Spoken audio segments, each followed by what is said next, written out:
Hello there, fan friends, and welcome to this week's episode, or we could actually say this month's episode, I apologize to all my friends out there for having such a long distance between videos. I have a lot of things going on with my work and the house and getting ready for winter, so I apologize, but I wanted to make a video.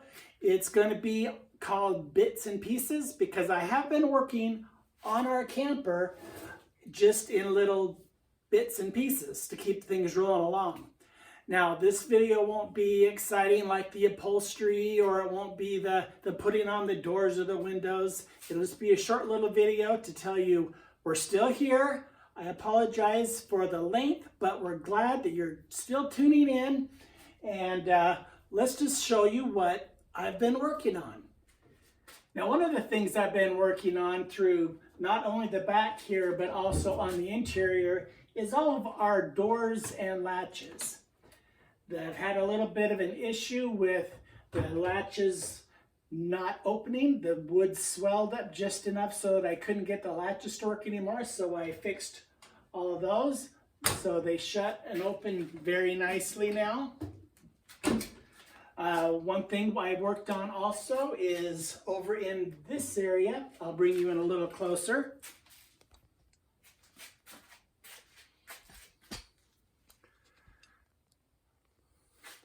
Maybe I'll take you back a little further.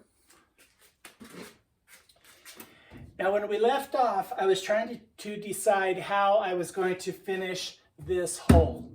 Well, what I did is, as you can tell from these pictures here, I went ahead and I made a template out of cardboard to show the area here in order to size my piece of aluminum correctly. So I went ahead and I made a cardboard template that I then transposed onto this piece of aluminum here.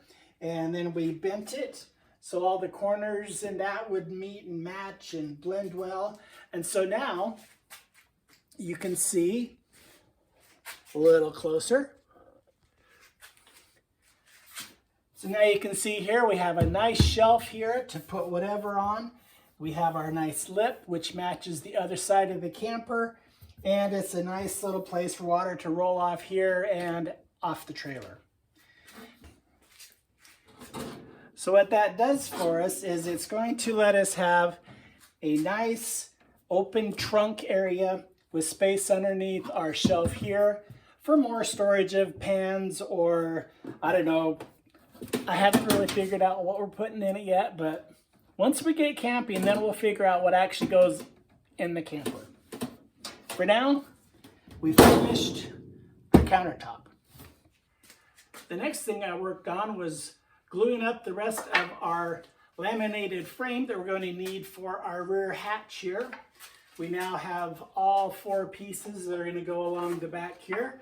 You can see here on these still photos that I made a small jig, and I went ahead and cut up some of our redwood into strips so that I could bend it and form it inside of the jig so that we have the shapes that we need for the back hatch. Now we'll be getting to this back hatch. Need to clean the shop. I will be getting to this back hatch and finishing it up very soon. The other exciting thing we did has to do with the interior. We went ahead and we installed our ceiling inside. Now, as you can see in these still pictures, I went ahead and I purchased the new piece of plywood that I needed to finish the ceiling. I measured the length and the width and included enough length for the curve in the ceiling. Once we got that measured out, then we went ahead and we cut out our shape.